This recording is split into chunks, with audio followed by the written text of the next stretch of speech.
नमस्कार, स्वागत है आप सभी का आयुष्मान भव में। मैं हूं प्रीति सिंह।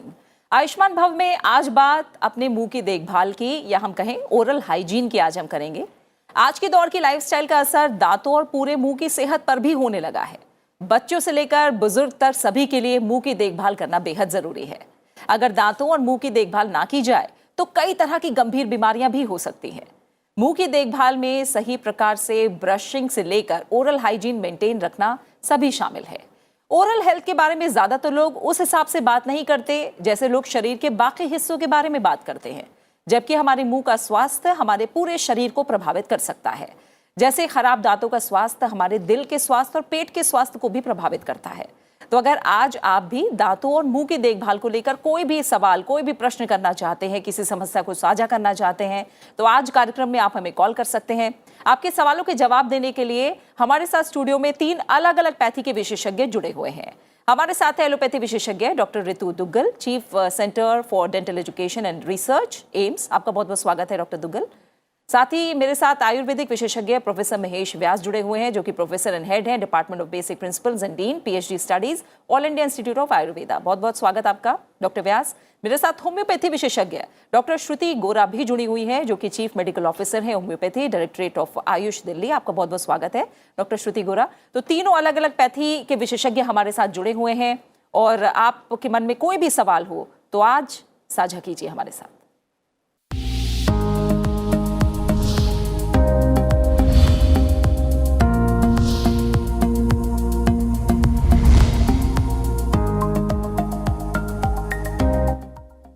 स्वस्थ दांत, एक स्वस्थ मुंह, एक सेहतमंद जीवन शैली का बेहद अहम हिस्सा होता है।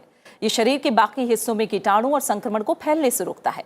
स्वास्थ्य और परिवार कल्याण मंत्रालय का एक आंकड़े को अगर हम देखें तो लगभग 60% भारतीय आबादी दांतों के खराब होने और लगभग 85% आबादी मसूड़ों की बीमारी से कहीं ना कहीं प्रभावित होते हैं। यानी ओरल हाइजीन को लेकर जागरूकता आज बेहद जरूरी है।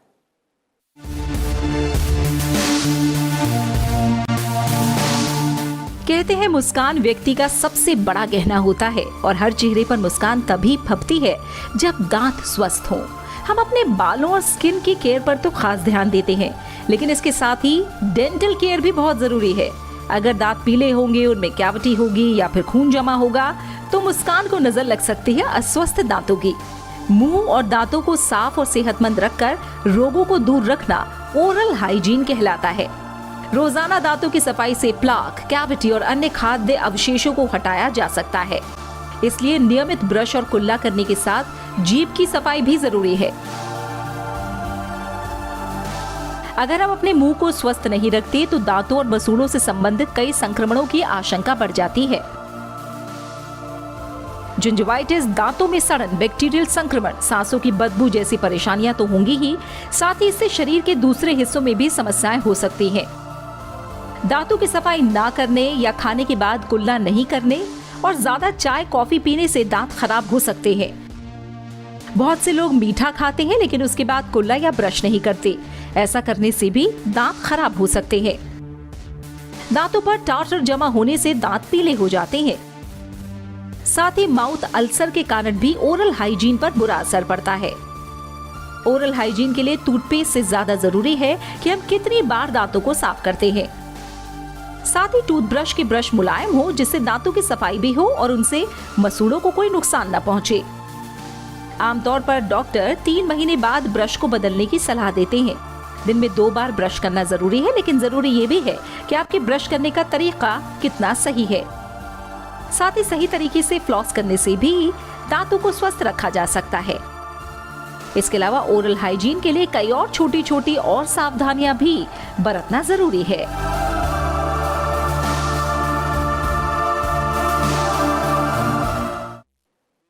तो आप भी अगर कोई सवाल ओरल हाइजीन से जुड़ा करना चाहें तो हमारे साथ स्वास्थ्य विशेषज्ञ मौजूद हैं, जो 3 अलग अलग पैथी से जुड़े हैं। आप अपने सवाल हमसे कर सकते हैं। डॉक्टर ऋतु दुग्गल, पहले शुरुआत आपसे करूंगी और थोड़ा समझना मैं चाहूंगी कि जैसे मैंने शुरू में भी कहा कि ओरल हाइजीन को लेकर, दांतों की सफाई को, मुंह की सफाई को लेकर लोग उतना जागरूक नहीं दिखाई देते। और जब मैंने आंकड़ों की बात की तो ये आंकड़े बहुत बड़ी संख्या में इशारा कर रहे हैं कि लोगों को कहीं ना कहीं दांतों और मसूड़ों से जुड़ी समस्याएं हैं। तो कितनी गंभीर ये दिक्कत आपको भारत में दिखती है? आपने जैसा कहा कि दांत के बारे में, दांत की सफाई के बारे में या हम लोग ओरल हेल्थ के बारे में, हमारे देश में उतनी जागरूकता अभी तक हम ला नहीं पाए हैं। हम हर तरीके से प्रयास कर रहे हैं। बहुत सारे प्रोग्राम्स भारत में अब शुरू हो चुके हैं, जिससे अवेयरनेस प्रोग्राम के तौर पे हम चाहते हैं कि हर कोने कोने तक हम पहुंच सकें और इसकी जागरूकता ला सकें। फिर भी हमारा जो प्रयास है अभी बहुत ही, मैं कहूँगी, शुरुआती तौर पे हुआ है। लोगों की जागरूकता ज़रूर बढ़ी है, क्योंकि ओरल हेल्थ के प्रॉब्लम्स भी उतनी ही परसेंटेज में बढ़ती जा रही हैं। दांतों का सड़ना एक हमारे खाद्य, जो हम खाना खाते हैं, उस पे बहुत निर्भर करता है। अब हम देखते हैं जैसे पहले गांव में लोग बहुत ही फाइब्रस खाना खाते थे, मगर गांव का भी आजकल जो खाने का तौर तरीका है वो सब फास्ट फूड की तरफ बदलता जा रहा है। तो फास्ट फूड की तरफ जैसे हम लोग दौड़ रहे हैं, हमारी दांतों की प्रॉब्लम्स उतनी ही ज़्यादा बढ़ रही हैं। तो खाने का हमारे दांतों के और ओरल हाइजीन के ऊपर बहुत बड़ा महत्व है। इसलिए हम किस प्रकार का खाना खाएं और किस प्रकार से दांतों की सफाई करें, ये हमारे लिए बहुत ही महत्वपूर्ण है। और इन सब दांतों की बीमारियां हमें किस हद तक, जो कि इनिशियल स्टेजेस से सीवियरिटी उनकी कहाँ तक है, वो बहुत बढ़ चुकी है। एक दांत जिसमें एक कालकपन, जो आप कहते हो एक छोटी सी कैविटी, एक इतना गंभीर रूप ले लेती है कि वो एक रूट कैनाल या फिर उसको निकालने तक के हद तक पहुंच जाती है। कोई शार्प दांत हो, उससे ओरल कैंसर तक का होने का संभावना बढ़ सकती है। इसलिए अब मैं ये ज़रूर बोलना चाहूँगी कि अपनी दांतों की देखभाल बचपन से ही, जबकि हम सोचते हैं कि छोटे बच्चे हैं, उनके दांत गिरने वाले हैं, उनमें तो इतना ब्रश कराने की आवश्यकता नहीं है, मगर उन पे ही सबसे ज़्यादा माँओं को ध्यान देना है।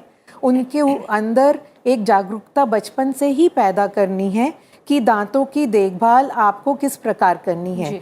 जो आदतें आपकी बचपन से पड़ जाएंगी, वो आपके अंत तक आपको लाभ देंगी। जी डॉक्टर व्यास, जैसा अभी डॉक्टर दुग्गल ने भी जिक्र किया कि जो हमारी अभी लाइफस्टाइल है उसका असर बाकी सेहत पर तो पड़ ही रहा है, मुंह और दांतों की सेहत पर भी काफ़ी ज़्यादा पड़ रहा है। जैसे उन्होंने कहा कि गांव में तो हमने देखा फाइब्रस फूड खाते हैं, लेकिन धीरे धीरे फास्ट फूड की तरफ जिस तेज़ी से हम बढ़ रहे हैं उसका असर दांतों पर पड़ रहा है। अगर मैं इसी में देखूँ तो गांव में हम देखते हैं गन्ना खाना, सीधा दांतों से उसको तोड़ना, कोई भी फ्रूट लेना, उसको सीधा दांतों से खाना। लेकिन अब हम देख रहे हैं ना तो गन्ना खाते लोग दिखाई देते हैं, और फ्रूट्स भी अगर आप खा रहे हैं तो स्लाइसेस में काट रहे हैं, फिर उसके बाद खा रहे हैं। ये जो छोटी छोटी चीज़ें हैं, ये किस तरह से हमारे दांतों और मुंह की सेहत से जुड़ी हुई है? जी, पहले हमारी ये सब चीज़ें हमारी दिनचर्या और उसमें जुड़ी हुई थी, और हमारा खान पान भी उस प्रकार का था कि हम अच्छे से मुंह का ध्यान रखते थे, दांतों का ध्यान रखते थे। अब हमारे जो खाने पीने में जो सभी चीज़ें चेंज हुई कि आजकल बहुत ज़्यादा ठंडा या बहुत अधिक गर्म, तो इस प्रकार से गर्म और ठंडा कई बार एक साथ लेते हैं, तो वो भी कहीं ना कहीं दांतों के स्वास्थ्य के ऊपर जो है वो विपरीत प्रभाव डालता है। साथ ही जिन चीज़ों का हमको प्रॉपर ध्यान रखना चाहिए, जैसे छोटे बच्चों को आजकल वो हो गया कि चॉकलेट बहुत ज़्यादा खिला देते हैं, बच्चों को पसंद आती है और ज़्यादा मीठा खाते हैं, और उसके बाद में जो ओरल हाइजीन का ध्यान रखना चाहिए, जिस प्रकार से ब्रशिंग करना चाहिए, जिस प्रकार से कहना चाहिए कि माउथ जो है उसको साफ़ रखने के लिए जो प्रयास करना चाहिए वो नहीं करते हैं। या फिर प्रायः खाना खाने के बाद में, जैसे हम कहते ज़रूर हैं कि 2 टाइम ब्रश करना चाहिए, जब भी हमने कुछ खाया उसके बाद में कम से कम कवल करना चाहिए, गार्गलिंग करना चाहिए, पानी से मुंह कंप्लीट वॉश कर लेना चाहिए जिससे वो क्लीन हो जाए।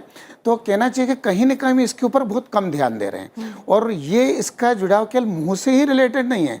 हम केवल ये सोचते हैं कि अगर ये करने से हमारे दांत स्वस्थ रहेंगे, लेकिन उसका पूरे शरीर के स्वास्थ्य के ऊपर भी प्रभाव पड़ता है। और कई बार क्या होता है कि व्यक्ति को कुछ खाने की इच्छा नहीं होती है, जिसको हम सामान्य भाषा में अरुचि बोलते हैं। तो ये सब चीज़ें कहीं ना कहीं मुख से प्रारंभ होती है, तो हमें निश्चित रूप से दांतों का, मसूड़ों का, मुख का भी पूरा उतना ही ध्यान रखना चाहिए जितना अधिक हम स्किन का ध्यान रखते हैं, एक्सटर्नल अपीयरेंस का ध्यान रखते हैं, उतना ही इस हाइजीन को भी ध्यान देना चाहिए। जी, पहले कॉलर हमारे साथ जुड़ गए हैं। अंशुमन ने हमें उत्तर प्रदेश से कॉल किया है। शुक्रिया अंशुमन, हमें कॉल करने के लिए। आप अपना सवाल पूछ सकते हैं। जी, मेरा सवाल है कि जैसे ये कहा जाता है कि दांतों की सफाई करवाने से दांत कमजोर हो जाते हैं, गिर जाते हैं, तो मतलब ये सफाई करवाना सही रहता है या कुछ इसके बारे में क्लियर करिए प्लीज। ठीक है, ये मैं डॉक्टर दुग्गल से ही पूछूंगी। डॉक्टर दुग्गल, ये कई लोगों के मन में बात उठती है कि अगर हम डेंटिस्ट के पास जा रहे हैं या हम दांतों को साफ करवा रहे हैं, कोई भी अगर डेंटिस्ट के थ्रू अगर हम कोई भी काम करवा रहे हैं तो उससे बाकी दांतों पर भी असर पड़ेगा और वो धीरे धीरे कमज़ोर हो जाएंगे।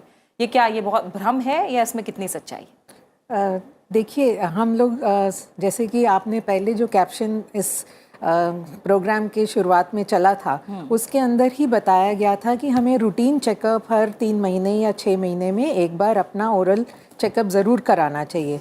जहाँ तक कि इनका सवाल है कि दांत सफ़ा कराने से दांत कमज़ोर हो जाते हैं और वो हिलने लगते हैं और वो गिर जाते हैं, इस बात को समझना बहुत ज़रूरी है। हर प्रकार की आपने कि जिससे ये सुना, हो सकता है कि उन व्यक्ति के दांत खाली वो जो एक पपड़ी जो कैलकुलस हम बोलते हैं उसी के भरोसे वो दांत रुके हुए हों मुंह में, तो उनका हिलना या उनका मोबाइल होना, आपका अगर हड्डी गल चुकी है तो आपके दांत ज़रूर हिलेंगे। और मगर इसलिए उनको सफ़ा ना कराना और उनको रोक के रखना कि ये मैल और ये जो परत है ये हमारे दांतों को रोक के रखेगी, ये एक बहुत बड़ी गलती हम करेंगे, क्योंकि इससे हम और हमारी जो बोन की हाइट है उसको कम करते जाते हैं। और जो हमारा जो पेरिडोंशियम जिसको हम बोलते हैं कि जो लाल हिस्सा दिखाई देता है, वो एक तरह से उसमें पस पड़नी शुरू हो जाती है, उसमें घाव जैसे उसमें से बदबू आनी शुरू हो जाती है। तो इसीलिए हमें दांत तो हर 6 महीने में एक बार डेंटिस्ट के पास जाके सफ़ा ज़रूर कराना चाहिए। इससे कोई दांत हिलते नहीं हैं। अगर आपका बोन लॉस नहीं है तो आपके कोई दांत नहीं हिलेंगे, और बोन लॉस भी इतना सीवियर हो जाता है उसके बाद दांत हिल के गिरना शुरू करते हैं। ऐसे आम आदमी अगर सफाई कराएगा तो उसके दांतों पर कोई बुरा असर नहीं पड़ेगा जी। इनफैक्ट उसकी हेल्थ अच्छी होगी। ठीक है, एक और कॉलर वीना ने राजस्थान से हमें कॉल किया है। वीना, शुक्रिया कॉल करने के लिए। बताइए आपका सवाल क्या है? मैम, मेरे जो दांत है ना अपने आप ही चले जाते, पता नहीं चलता मुझे कि दांत किधर गए। पीछे पीछे के दांत है ना, दांत जो बोलते हैं ना, वो अपने आप ही चली गई ऊपर और नीचे, और मुझे पता नहीं चलता, अपने आप ही खिलती जाती है। वीना, आपने किसी डॉक्टर को दिखाया है? टीवी की आवाज़ बिल्कुल कम कर दीजिए। आपने अभी तक डॉक्टर को दिखाया है? मैम, कोई डॉक्टर को नहीं दिखाया मैंने। ठीक है, दांत चले जाते हैं का मतलब आपके दांत टूट जाते हैं? हाँ, पीछे के दांत अपने आप ही खिल गए, पता नहीं चला कि वो कब खिले, कैसे टूटे, क्या हुआ। आगे की पूरी बत्ती सी है, ऊपर नीचे की। ठीक है, पीछे। ठीक है। डॉक्टर श्रुति गोरा, ये वीना ने जो हमें समस्या बताई है ये क्या हो सकती है, और सबसे बड़ी बात कि इन्होंने अब तक डॉक्टर को भी नहीं दिखाया? जी हाँ, देखिए, जो ये वीना जी समस्या बता रही हैं, इसमें डेफिनेटली ये गंभीर समस्या ही है, क्योंकि इनको ये रिकरेंट, इसको हम टूथ डिके कहेंगे, या दांत खोखला होकर इनके दांत टूट रहे हैं। तो डेफिनेटली इसका कुछ सिस्टमिक रीज़न या कुछ आंतरिक कोई बाधा है जिसकी वजह से, कोई कमी है जिसकी वजह से इनको ये प्रॉब्लम बार बार ये फेस कर रही हैं। तो मैं इनको यही सुझाव दूंगी कि इनके, आप कहाँ से बोल रहे हैं वीना जी? जी, मैं सवाई माधोपुर राजस्थान। अच्छा, राजस्थान से बोल रहे हैं। तो आपके आसपास जो भी होम्योपैथिक चिकित्सक हों, आप उनसे परामर्श लीजिए।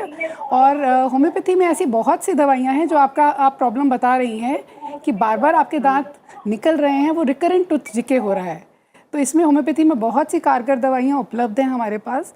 तो जो आप डॉक्टर को दिखाएंगे वो आपका प्रॉपर केस लेंगे कि क्या इस प्रॉब्लम की जड़ है, इसको जड़ से ठीक करेंगे जिससे ये बार बार आपको प्रॉब्लम ना हो। तो आपको मैं यही सजेस्ट करूंगी, आप अपने पास के किसी होम्योपैथिक डॉक्टर के पास जाएं, उनसे परामर्श लें और होम्योपैथिक दवाइयां शुरू करें जिससे आपकी प्रॉब्लम बार बार ना आए। ठीक है। और डॉक्टर दुग्गल, मैं थोड़ा सा समझना चाहूँगी कि बच्चों से लेकर अगर हम बात करें, कई बार हम देखते हैं कि छोटे बच्चे हैं, अभी दांत पूरी तरह से निकले भी नहीं हैं, 2 दांत दिख रहे हैं, 4, 5, जब धीरे धीरे शुरुआत होती है दांत निकलने की, लेकिन उसमें कालापन दिखाई देने लग जाता है। तो ये क्या संकेत है? इतने छोटे बच्चे में दांत खराब होने का एक तरह से सिम्टम दिखना, ये क्या संकेत देता है दांतों की सेहत को लेकर? आपने बहुत ही महत्वपूर्ण सवाल पूछा है। जैसे मैं पहले भी कह चुकी हूँ कि जैसे ही मुख में पहला दांत निकले, इनफैक्ट दांत निकलने से पहले इवन मसूड़ों की भी एक माँ को मालिश करनी चाहिए। एक नरम मुलायम कपड़ा लेके दूध पिलाने के बाद उस नरम मुलायम कपड़े को अपनी उंगली पे लपेट के उसके गम्स के ऊपर सारा साफ करना चाहिए, ताकि वो जो दूध की परत गम्स में चिपक जाती है वो साफ हो जाए। जैसे कि आपने कहा कि जब नवजात बच्चे के 2-3 दांत निकलने लगते हैं तो वो जिन बच्चों के दांत निकलते हैं उनकी अगर सफाई ना हो और वहाँ पर दूध इकट्ठा हो जाए तो उन पे कीड़ा लगने की भी जो संभावना है वो उतनी ही बढ़ जाती है। जो जैसे आजकल हम सब माएँ जो हैं बहुत व्यस्त रहती हैं, मोबाइल फ़ोन का जो उसमें बिज़ी रहती हैं, बस दूध की बोतल मुंह में डाल दी, बच्चे को सुला दिया या लिटा दिया और बच्चा दूध की बोतल मुंह में रख के ही काफ़ी देर तक पड़ा रहा, लेटा रहा। तो वो दूध जो हमारे मुख के अंदर नीचे वाले भाग में और ऊपर वाले भाग में जो जमा रहा, खड़ा रहा, उससे वहाँ पर डिके स्टार्ट हो सकता है।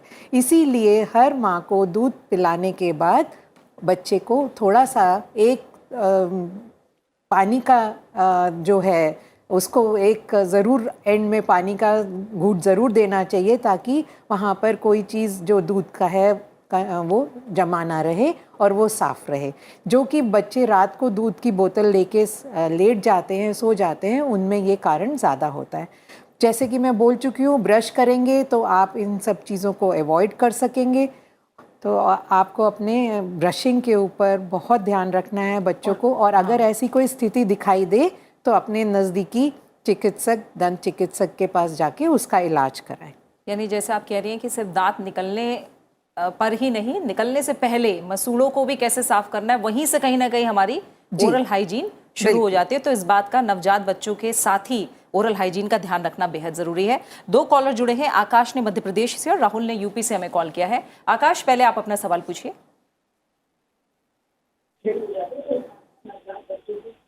आकाश, टीवी की आवाज बिल्कुल कम कर दीजिए। सभी दर्शकों से मेरा अनुरोध है, टीवी की आवाज बिल्कुल कम करके हमसे एक बार में सवाल पूछें। सवाल पूछिए आकाश। हेलो जी। जी मैम, मेरा सवाल यह है कि मेरे पिछले 1 साल से मेरे जबड़े में दर्द होता है और 1 हफ्ते में 1 या 2 बार होता है दर्द। तो मैंने जो डॉक्टर थे BDS, मैंने उनसे पूछा तो उन्होंने बोला कि मेरा जो विजडम टीथ है वो हड्डी में फंसा हुआ है, बोन में, और दांतों के लेवल से थोड़ा नीचे है वो। तो उन्होंने ये रीजन दिया। तो मैं मैम से पूछना चाहता हूँ आज कि इसका रीजन क्या है, क्यों दर्द होता है? ठीक है आकाश, तो आप वो भी बने मतलब 1 वीक में 1-2 बार। ठीक है डॉक्टर दुग्गल, ये जो बता रहे हैं जी, क्या समस्या है? क्या आकाश मैं आपकी उम्र जान सकती हूँ?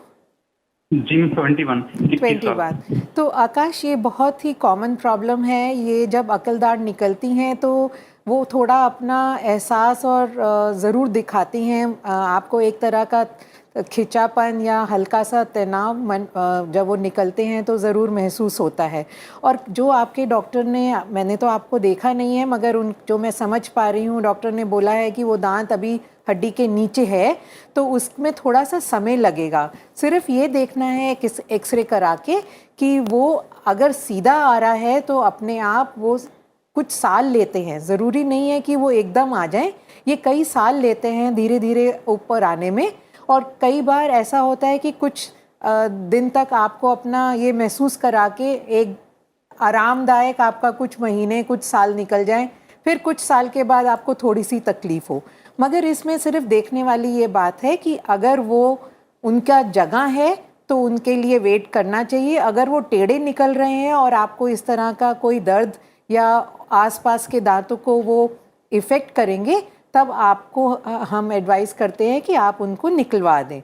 दूसरा, अगर वो बिल्कुल मांस से ढके हुए हैं तो वहाँ पर आपको सफाई ज़रूर अच्छी तरह करनी है, नहीं तो वहाँ स्वेलिंग हो जाती है, इन्फेक्शन हो जाता है, मुंह सूज जाता है। इसलिए सिर्फ अपनी हाइजीन का ज़रूर ध्यान रखिए, गुनगुने पानी में नमक डाल के कुल्ला करिए, और उस जगह को खाने के लिए कि हम उस जगह खाएं नहीं, उसको अवॉइड करें, ऐसा मत करिए। आप वहाँ से पूरा चबाइए और अच्छी तरह से उस जगह की सफाई रखिए, और किसी चिकित्सक को अपना एक्सरे ज़रूर दिखाइए। अगर वो सीधा है तो ज़रूर आएगा, टेढ़ा है तो उसको निकलवा लीजिए। ठीक है। राहुल ने उत्तर प्रदेश से कॉल किया है। राहुल, आप अपना सवाल पूछिए।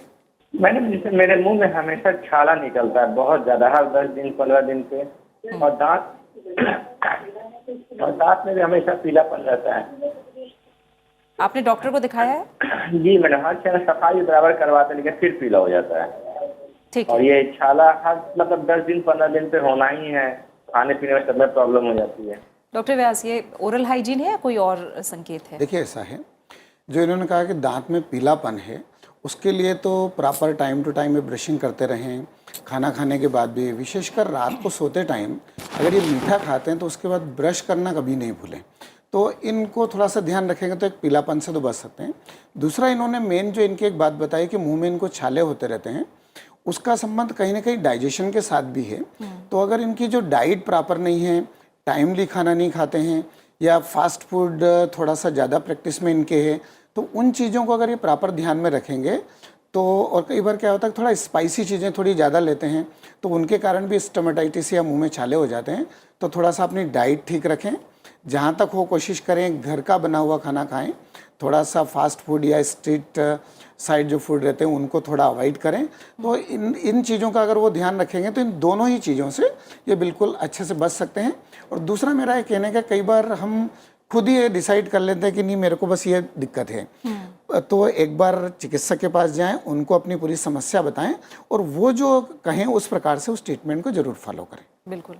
डॉक्टर श्रुति अरोड़ा, जब मैं होम्योपैथी की हम बात करते हैं, होम्योपैथी को ओरल हाइजीन के साथ जोड़ें अगर, तो कितना कारगर है होम्योपैथी ओरल हाइजीन को लेकर, ओरल हेल्थ को लेकर? ओरल हेल्थ को लेकर जैसे होम्योपैथी मैं कहूँगी बहुत ही कारगर है। हमारी ओरल हेल्थ का पहला स्टेप स्टार्ट होता है हमारी गुड ओरल हाइजीन से, सबसे अनिवार्य वही है। और हमारी जीवन शैली में हम अच्छा खान पान खाएं, अच्छा खाना खाएं, जंक फूड कम खाएं, स्टार्ची और शुगरी फूड कम खाएं। पर एक चीज़ इसमें हमें यह भी याद रखनी है कि जो हमारी ओरल हेल्थ है वो हमारी बाकी की बॉडी से अलग नहीं है, आइसोलेटेड नहीं है। तो ये एक हमारा पूरी बॉडी के सारे सिस्टम्स आपस में इंटरकनेक्टेड हैं। तो कई बार ये भी होता है कि ओरल हाइजीन का हम लोग ध्यान रखते हैं, डाइट भी हमारी ठीक है, फिर भी रिकरेंट हम लोग देखते हैं कि डेंटल प्रॉब्लम्स हो रही हैं। तो यहाँ पर होम्योपैथी का एक बहुत अहम भूमिका मैं कहूँगी कि होम्योपैथी निभाती है। डेंटल प्रॉब्लम्स होने से पहले, जिसको हम कहें उनकी प्रिवेंशन या प्रोफाइलैक्सिस, और ड्यूरिंग डेंटल प्रॉब्लम्स, और कई बारी जब डेंटल प्रॉब्लम्स इस स्टेज पे पहुंच जाती हैं कि जैसे डॉक्टर साहब ने बताया कि रूट कनाल करना ही पड़ेगा, अगर दांत पूरा सड़ गया है, पल्प टिश्यू पूरा सड़ गया है, एक्सट्रैक्शन करना ही पड़ेगा, तो वो करना है। पर साथ में अगर हमारे पास होम्योपैथी में कुछ इस तरह की दवाइयाँ उपलब्ध हैं जो हम अगर साथ में यूज़ करते हैं, तो जो ये पूरी प्रक्रिया है पेशेंट के लिए वो बहुत ही सरल हो जाती है।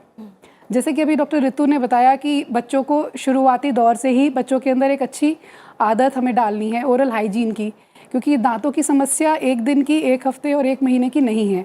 ये एक हमारा पूरा प्रोलॉन्ग्ड, हम लोग किस तरह से अपनी जीवन शैली बिता रहे हैं, हमारा लाइफस्टाइल कैसा है, और इसकी शुरुआत होती है बचपन से ही।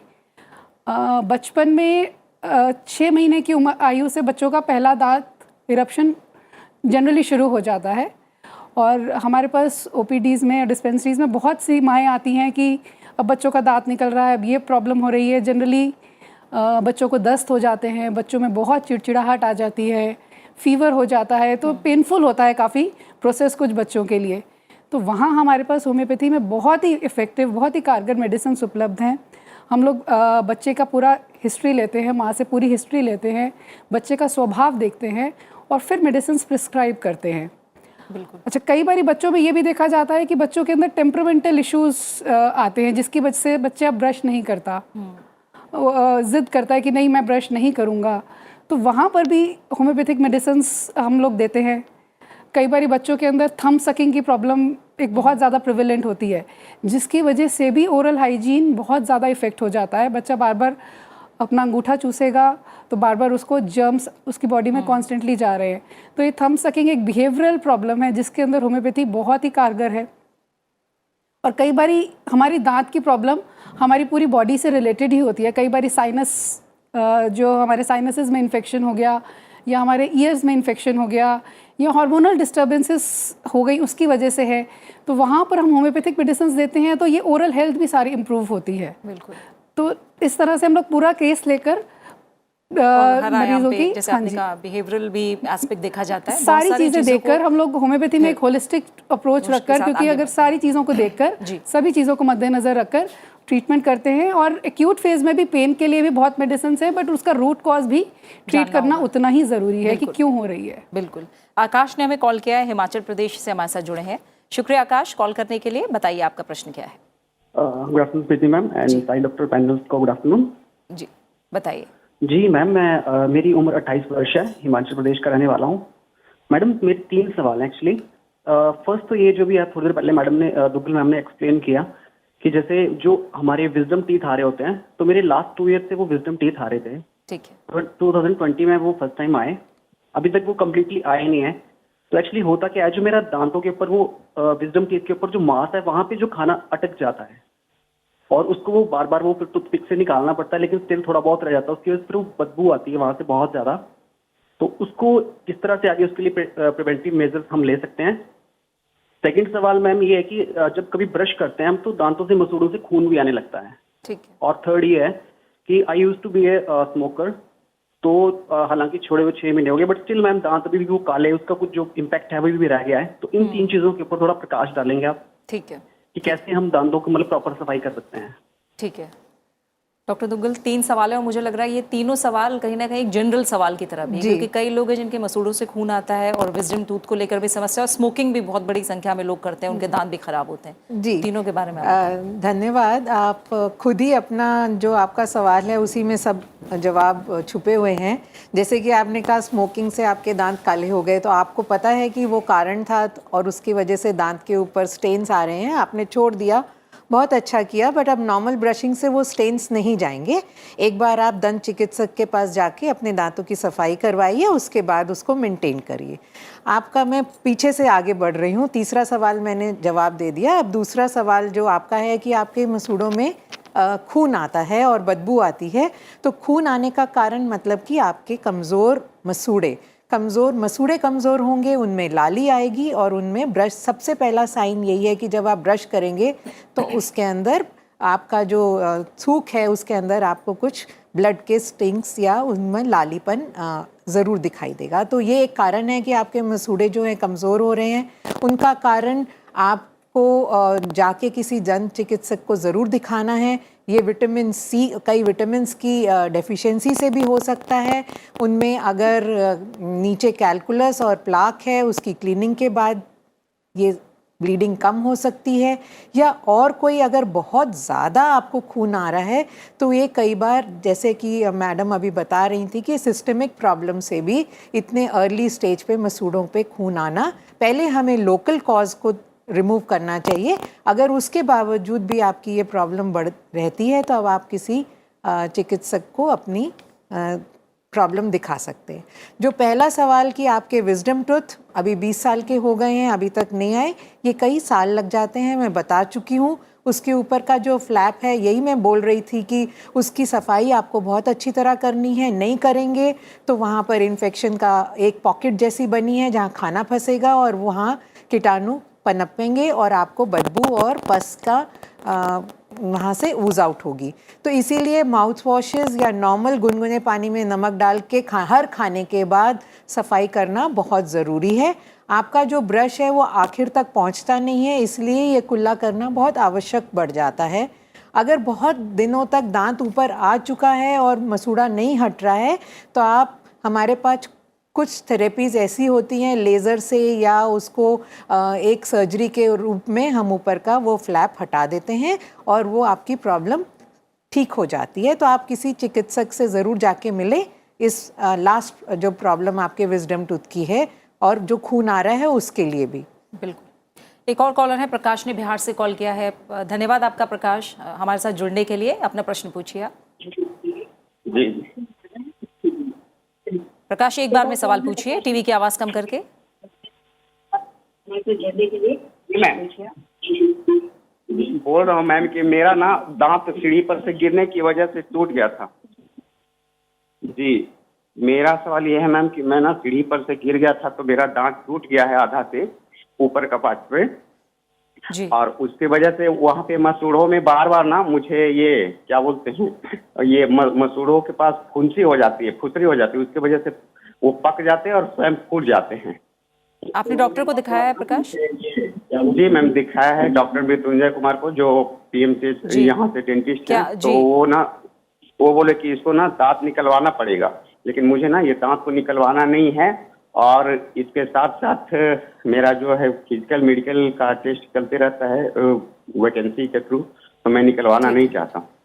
तो इसके ठीक क्या है उपाय है ये ठीक है डॉक्टर दुग्गल, आप जल्दी से इनके सवाल का जवाब दें। देखिए, अगर आपको चिकित्सक एडवाइस कर रहे हैं कि वो दांत निकालना है, मतलब कि वो इस स्थिति में है कि वो उसकी आगे कोई रोकथाम नहीं हो सकती, तो अगर वो ठीक समझते तो उसका रूट कैनाल करके आपको कैप दे सकते थे, मगर अब मैं बिना देखे तो बता नहीं सकती। इसका मतलब स्थिति गंभीर है कि उन्होंने एडवाइस किया है, नहीं तो उसका रूट कैनाल करके उसके ऊपर कैप लग सकती है। ठीक है, बट यानी ये एक और- चिकित्सक ही डिसाइड जी, करेगा। यानी वो अगर उनके मन में कोई शंका है या सवाल है तो किसी और किसी डॉक्टर और से भी डॉक्टर से लें। आप सलाह ले जी। सकते हैं। डॉक्टर महेश व्यास, जब हम ओरल हाइजीन की बात करते हैं तो आयुर्वेद कहीं ना कहीं रसोई से और घर से ही बहुत सारे उपाय निकाल लेता है, तो अपनी ओरल हाइजीन हर व्यक्ति सही रखे, ऐसा आयुर्वेद किस तरह से सहारा बन सकता है, और क्या हमारे किचन में ऐसी चीज़ें मौजूद हैं जो ओरल हाइजीन को बरकरार रख सकती हैं? देखिए, प्राचीन काल से हमारे घर में जो चीज़ें उपलब्ध रहती थी उनके द्वारा ही हम ओरल हाइजीन का ध्यान रखते थे।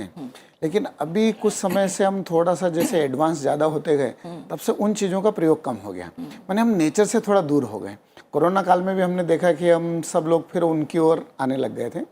तो इसमें भी अगर ध्यान रखना है तो आयुर्वेद कहता है कि देखिए, सामान्य रूप से जो व्यक्ति बिल्कुल स्वस्थ हैं उनको तो प्रॉपर हाइजीन के जो नियम है उनको फॉलो करना है, प्रॉपर ब्रशिंग करना है, और जो चीज़ें खाने के लिए बता रखी उनका ध्यान रखना है।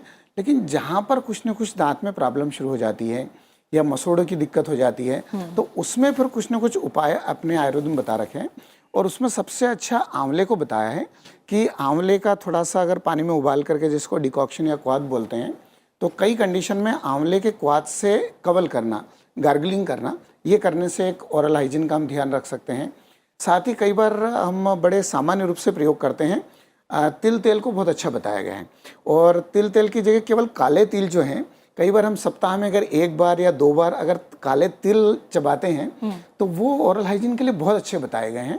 और अगर कभी प्रॉब्लम है, ज़्यादा मसोड़े की रो है, तो उसमें तिल तेल के द्वारा कवल करते हैं। साथ ही कई बार सिर्फ पानी में नमक डाल करके, क्योंकि कफ की लेयर, जैसे अभी मैडम ने भी बताया था, तो कई बार लेयर जमा हो जाती है। और विशेषकर कुछ प्रकार की डिजीज़ रहती है, जैसे कि डायबिटीज़ है, तो डायबिटीज़ में दांतों में जो है खास तौर से बार बार सफाई की आवश्यकता होती है।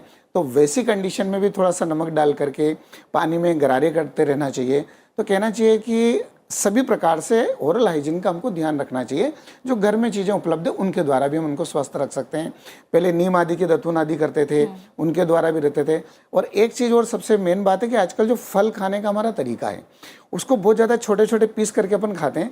पहले डायरेक्ट खाते हैं, जैसे अमरूद है, अमरूद खाना दांतों का स्वस्थता को हम देखते थे। और गन्ना, ये 2 चीज़ें अगर व्यक्ति खाता है तो उससे भी हमारे दांत जो है बिल्कुल स्वस्थ रहते हैं, मतलब मजबूती भी उनकी बनी रहती है। जी, और मसूड़ों के लिए भी मैं आपसे, क्योंकि कई लोग हैं दांतों पे तो चलिए फिर भी बात कर लेते हैं, पर मसूड़ों की भी सेहत कितनी ज़रूरी है उसको ध्यान नहीं देते। आपने पहले के समय की जैसे बात की, हम देखते थे उंगली से प्रॉपर कुल्ला करना बहुत एक अहम हिस्सा हुआ करता था, लेकिन अब तो वो शायद उसको लोग हंसी का वो भी समझे कि अगर कोई व्यक्ति कर रहा है तो शायद उसका मजाक भी बने, लेकिन ये कितना ज़रूरी है मसूड़ों? देखिए, ऐसा है कि मेन उद्देश्य अपना है कि मसोड़े स्वस्थ रहें।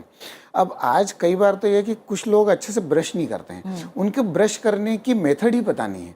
मतलब वो ब्रश इस टाइप से करते हैं कि उनको ब्रश करते करते ब्लीडिंग होने लग जाती है।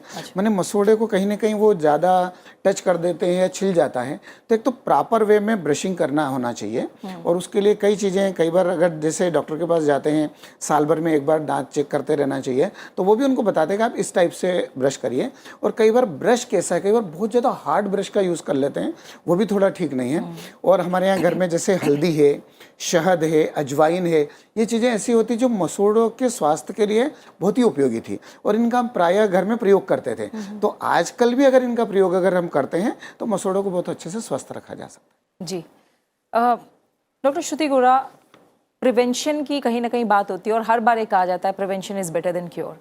क्या आप दांतों से जुड़े और मसूड़ों की सेहत की जब हम बात करते हैं, क्या अनुवांशिकता भी इसके पीछे है कि मान लीजिए किसी एक फैमिली में किसी के दांत या मसूड़े कमज़ोर हैं, ख़राब हैं, तो बच्चे में भी ये जल्दी दिखाई देगा, तो ऐसे केसेस में होम्योपैथी प्रिवेंशन के तौर पर क्या मदद कर सकती है?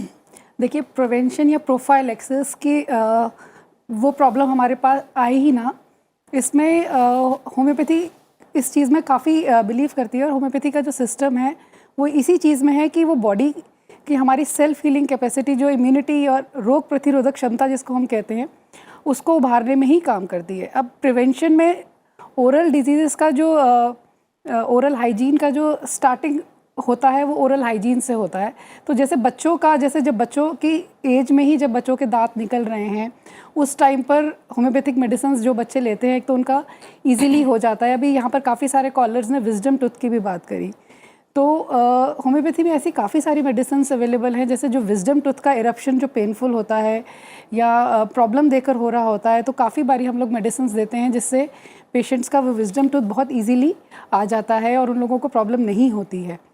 और प्रिवेंशन में अब हम लोग देखते हैं कि कई बार सिस्टमिक प्रॉब्लम्स, जैसे फीमेल्स में स्पेशली देखा जाता है कि हार्मोनल डिस्टर्बेंसेस की वजह से जब ईस्ट्रोजन प्रोजेस्टेरॉन के लेवल्स बॉडी में ऊपर नीचे होते हैं, तो प्यूबर्टी के टाइम पर जब हमारे मिल्क टीथ झड़ रहे हैं और परमानेंट टीथ आ रहे हैं, उस टाइम पर बच्चों को काफ़ी प्रॉब्लम्स देखने को मिलती हैं, स्पेशली गर्ल्स में, क्योंकि हार्मोनल चेंजेस हो रहे हैं, ईस्ट्रोजन बढ़ रहा है बॉडी में।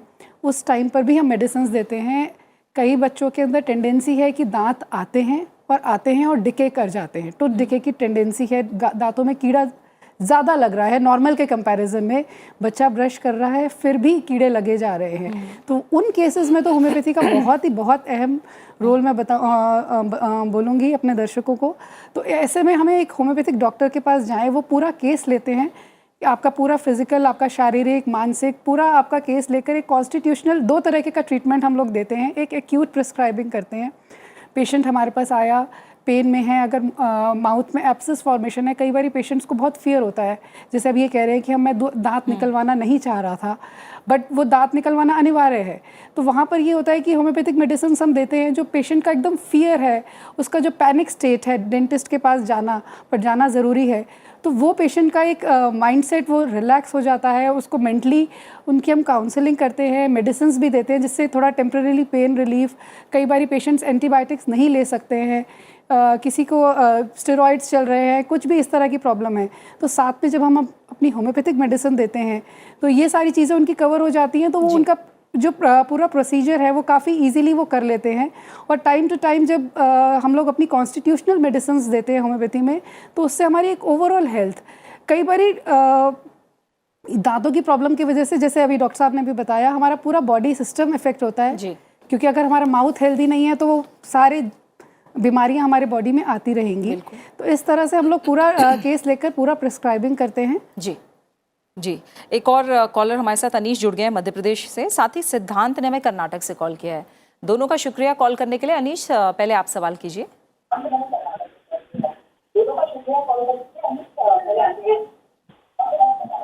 हेलो जी, सवाल पूछिए। जी मैम, मेरे मसूड़े में बहुत सूजन है। ठीक है, कब से ये समस्या है? टीवी की आवाज़ कम कर दीजिए, बिल्कुल बंद कर दीजिए। जी कम से कम 1 महीना हो गया। आपने दिखाया है डॉक्टर को अनीश? जी दिखाया भी है, उन्होंने मेडिसिन भी दी थी लेकिन कोई फर्क नहीं पड़ा। ठीक है डॉक्टर दुग्गल, मसूड़ों की ये समस्या और साथ ही मसूड़ों की इस समस्या का जवाब तो आप दें। ये भी बताएं कि कई लोगों के मसूड़े हमने देखा है बचपन से ही या फिर समय के साथ धीरे धीरे थोड़े काले से या भूरे से होते हैं, उतने गुलाबी नहीं दिखते। तो क्या ये किसी समस्या का संकेत है? क्योंकि कई लोग इसको साफ करने के लिए, जैसे अभी डॉक्टर व्यास ने भी कहा, कि बहुत जोर से ब्रश भी करते हैं, तो ये कितना खतरनाक हो सकता है? और मसूड़ों का जो रंग है वो क्या संकेत देता है? आपके 2 सवाल हैं। पहले मैं श्रोता का सवाल का जवाब देती हूँ कि उनके मसूड़ों में सूजन है। उनके मसूड़ों में, क्या मैं आपसे पूछ सकती हूँ, क्या एक लोकल एरिया में सूजन है या सारे मसूड़ों में सूजन है आपकी? नहीं मैम, बस एक साइड वाले में। हाँ, एक साइड में मसूड़े में सूजन होने का मतलब कि उसके आसपास का कोई जो दांत है वो ज़रूर उसमें इन्फेक्शन हुआ है, और उसमें सूजन आने का कारण यही है कि आप उसको ध्यान नहीं दे रहे हैं। आप चिकित्सक के पास गए होंगे तो वहाँ कोई अगर कैविटी है तो उसके कारण मसूड़ों में इन्फेक्शन हो जाता है, तभी लोकल स्वेलिंग होती है। तो उसका कोई चिकित्सक ने एक्सरे वगैरह करवाया है आपका?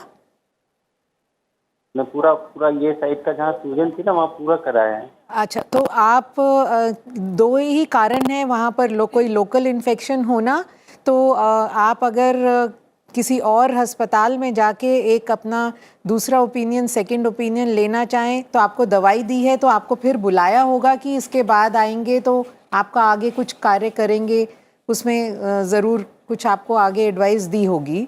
बाकी जो मसूड़ों में सूजन होना, ये कई और भी कारण हो सकते हैं, जैसे कि मैं अभी आपको बाकी जो एक्सपर्ट्स हैं उन्होंने बताया कि कई सिस्टमिक प्रॉब्लम से भी आपके मसूड़ों की में सूजन आ सकती है, तो उसका भी आपको रूल आउट करना है, जो कि आपकी लोकल कॉज है, आपके अंदर वो लागू नहीं होगा। बट वैसे अगर हम देखें तो मसूड़ों का सूजना एक कई आपकी और बीमारियों का भी कारण हो सकता है। डायबिटीज़ में भी अगर अनकंट्रोल डायबिटीज़ है तो उसके अंदर भी ये इस तरह के लक्षण दिखाई देते हैं। कई बार तो दंत चिकित्सक ही आप डायबिटिक हैं ऐसा डायग्नोज कर देते हैं और आपको फिर रेफ़र करते हैं मेडिकल डॉक्टर के पास कि जाके आप अपना शुगर की चेकअप कराएं।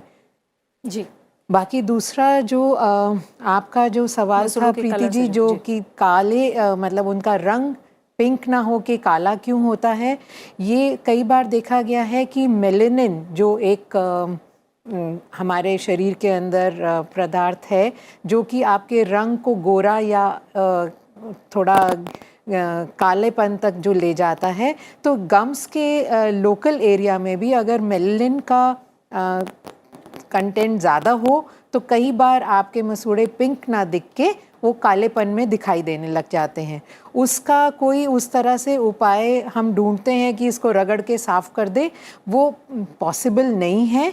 हाँ, अगर आपके के पूरे मसूड़े काले हैं तो ये मेलेनिन का इफ़ेक्ट है। कहीं पर लोकल एरिया में अगर कोई मसूड़ा आपको काला दिखाई देता है तो वो एक पैथोलॉजी हो सकती है जिसके लिए आपको दंत चिकित्सक के पास ज़रूर जाना चाहिए। ठीक है डॉक्टर व्यास, आयुर्वेद की जब हम बात करें तो कई घरेलू नुस्खे आमतौर पर सुनने को मिलते हैं। दांत में दर्द है या दांत में कीड़ा लग गया है तो कई लोग लौंग और लहसुन का नाम भी लेते हैं, तो थोड़ा सा आप बताइए कि कौन सी चीज़ें हैं जो करके देखी जा सकती हैं, उपाय के तौर पर अपनाई जा सकती हैं, और कौन सी चीज़ें हैं जो बिल्कुल नहीं करनी। देखिए, ऐसा है कि चाहे दांत में दर्द होना या जैसे अभी जो इसका वो थे उन्होंने बताया था कि उनको स्वेलिंग है जी, तो इन सब कंडीशन में कहीं ना कहीं अपने को एक चिकित्सक की सलाह लेना चाहिए। और सामान्य रूप से जहाँ तक कि हाँ चिकित्सक के पास नहीं जा पा रहे तब तक हम घर पे कुछ चीज़ उपयोग कर सकते हैं। जैसे दांतों में अधिक दर्द है तो जो लवंग का ऑयल रहता है या लवंग है इसका प्रयोग करते हैं। साथ ही आयुर्वेद में जात्यादि तेल कहा गया है, इरीमेदादी तेल है, ये कई टाइप के ऑयल हैं जिनको थोड़ा सा अगर काटन में लगा करके जहाँ पर पेन हो रहा है, पर मेनली वो एक ट्रीटमेंट नहीं हुआ। मेन बात हमको देखना है कि उसका रूट काज क्या है, उसमें कैविटी है या फिर किसी प्रकार का इन्फेक्शन है या और क्या है। तो मेन पहले ये पता लगना चाहिए कि वहाँ पे मेन दिक्कत क्या है और उसके अनुसार ट्रीटमेंट करना चाहिए। तो मेरा सभी लोगों को ये कहना है कि अगर किसी प्रकार की तकलीफ है तब तो चिकित्सक की सलाह लेना चाहिए, अन्यथा जो ओरल हाइजीन के नियम है उनको हमेशा फॉलो करते रहना चाहिए। उन चीज़ों को अगर हम ध्यान रखेंगे तो निश्चित रूप से हम दांतों को स्वस्थ रख सकते हैं और कोई तकलीफ भी नहीं होगी अगर उसका ध्यान रखा जाए। सिद्धांत ने कर्नाटक से कॉल किया है। सिद्धांत, शुक्रिया हमें कॉल करने के लिए। प्रश्न पूछिए आप। हमारा दांत काले हुए हैं और रात को खाने के बाद बहुत दर्द होता है, तकलीफ होता है। सिद्धांत, आपने डॉक्टर को दिखाया है? डॉक्टर को दिखाया, उन्होंने टैबलेट्स और दिए हमको और रोज लेते हैं, नहीं तो भी खत्म ही नहीं हो रहा वो। ठीक है सिद्धांत, आप कॉल पर बने रहिए। डॉक्टर दुग्गल, आप कुछ और पूछना चाहेंगे सिद्धांत से? सिद्धांत, आपके क्या आगे वाले दांत हैं या पीछे वाले दांत हैं काले, मतलब कि उनमें कोई कैविटी हो गई है या चोट लगने के कारण उनमें कालापन हो गया है? के कारण वो ये हुआ है। जी सिद्धांत, आपके दांत में कोई कीड़ा लगा है, कैविटी हुई है या कोई चोट की वजह से ऐसा हुआ है? क्या हमको कैविटी हुआ है, दर्द बहुत हो रहा है। ठीक है सिद्धांत, जो अगर आपका कैविटी है तो जब तक वो कैविटी की आप भरवाएंगे नहीं तब तक आपका दांत का दर्द जाएगा नहीं। तो मैं तो आपसे यही सलाह दूंगी कि आप दंत चिकित्सक के पास जाके उसका ज़रूर इलाज कराइए, नहीं तो आप ये दर्द को सहते रहेंगे।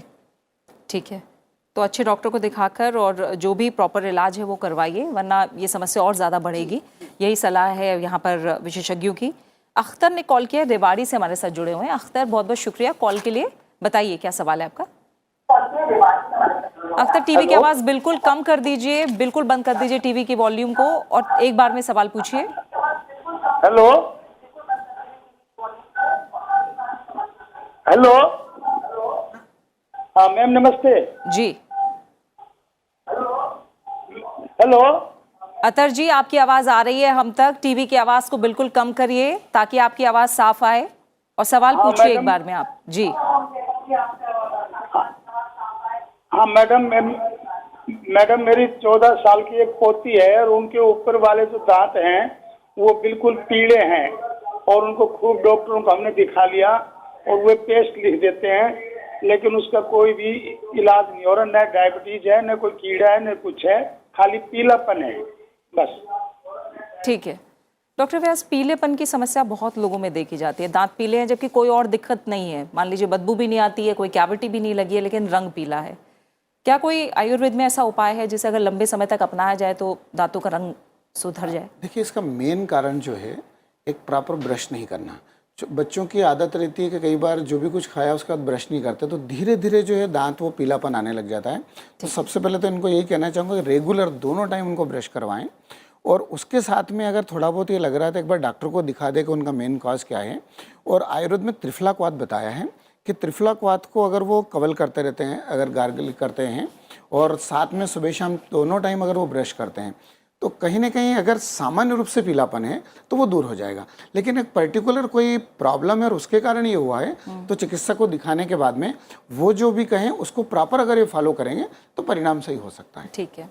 और डॉक्टर वोरा, होम्योपैथी में भी क्या मैं एक तरह से कहूँ, आजकल लोगों को टूथपेस्ट को लेकर भी काफ़ी हम देखते हैं बाज़ार में अलग अलग तरह के टूथपेस्ट हैं, उसमें भी क्या कुछ ऐसी बातें हैं जो ध्यान में रखनी चाहिए अगर हम ओरल हाइजीन की बात करें? और होम्योपैथी में किस तरह से सहारा लिया जा सकता है इसके लिए?